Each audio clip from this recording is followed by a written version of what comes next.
Friends, welcome my new blog. আজকের ব্লগে আমি নিয়ে চলে এসেছি ভুনো খিচুড়ি উইথ চিংড়ি। বর্ষা একটু পড়তে না পড়তেই খিচুড়ির কথা মনে পড়ে যায়। যাই হোক, এমনি খিচুড়ি খেতে আমার কোনোদিনই ভালো লাগে না, তাই ভুনো খিচুড়ি আমি মাঝে মাঝেই করি। আজকে একটু চিংড়ি মাছ দিয়ে করে তোমাদের দেখাতে চাই। যাই হোক, চিংড়ি মাছটা ভালো করে খোসা ছাড়িয়ে ধুয়ে নিয়েছি, নুন হলুদ মাখিয়ে নিয়েছি এবং চিংড়ি মাছটা ভাজবো। যতক্ষণ চিংড়ি মাছটা লাল করে ভাজবো, অপর দিকে আমি কি করেছি, চালটাকে ভালো করে ধুয়ে নিয়েছি। গোবিন্দভোগ চাল তোমরা যতজন খাবে ততজনের পরিমাণ নিতে হবে। আমি 4 জনের জন্য নিয়েছিলাম 2 কাপ চাল আর 2 কাপ ডাল। মুগ ডালটাকে ভালো করে কড়াই টেলে নিয়েছিলাম, চাল আর ডালের মিশ্রণটাকে একসাথে মেখে নিয়েছিলাম। এদিকে আমি নিয়েছি হচ্ছে গোটা গরম মশলা, শুকনো লঙ্কা, তেজপাতা আর জিরে। এগুলো ফোড়ন হিসাবে আমি ব্যবহার করি এবং যেই মিশ্রণটা চাল আর ডালের ছিল তার সাথে আমি কি করেছিলাম, আদা বাটা আর লঙ্কা বাটা একসাথে মিশ্রণটাকে মেখে নিয়েছিলাম। মেখে আমি এই ফোড়ন দেওয়ার পর এই তেলেই আমি একদম অল্প তেলই দেখতে পাচ্ছি ইউজ করেছি। এই তেলে আমি পুরো চাল আর ডালের মিশ্রণটাকে অ্যাড করি। তার সাথে যখন একটু হালকা করে লাল করে ভাজা হয়ে যায় তখন চিংড়ি মাছটা আমি অ্যাড করে দিই। চিংড়ি মাছটা আমার ভাজাই ছিল, তাও ওর সাথে একটু ভাজা শুরু করি। ভাজাটা যখন একটু হালকা হালকা ভাজা হয়ে যাবে, দেন তুমি অন্য জায়গায় কড়াই হোক বা তোমার পাত্রে গরম জল রেডি করতে থাকবে।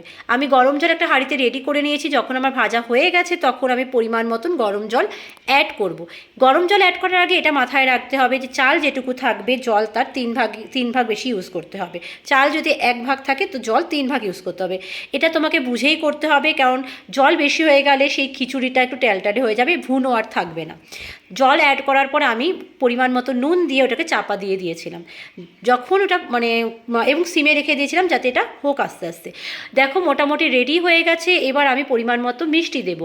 যে যেমন পরিমাণ মিষ্টি খেতে ভালোবাসো তার জায়গায় সে সেভাবে ইউজ করবে। যেহেতু ভুনো খিচুড়ি একটু পোলাও টাইপেরই হয়, তা আমি মিষ্টিটা একটু বেশি অ্যাড করেছি। আমি মিষ্টি খেতে এমনিও খুব ভালোবাসি। তো যাই হোক, মিষ্টিটা দেওয়ার পর আমি তার সাথে অ্যাড করেছিলাম হচ্ছে ঘি। যেহেতু তেলটা আমি কম দিয়েছিলাম তার জন্য আমি ঘিয়ের পরিমাণটা একটু হয়তো বেশি দিয়েছি, আর স্বাদ মতন তোমরা দেবে। তারপর লাস্ট আমাদের কাজ হচ্ছে গরম মশলা অ্যাড করে ওটাকে চাপা দিয়ে রেখে দাও।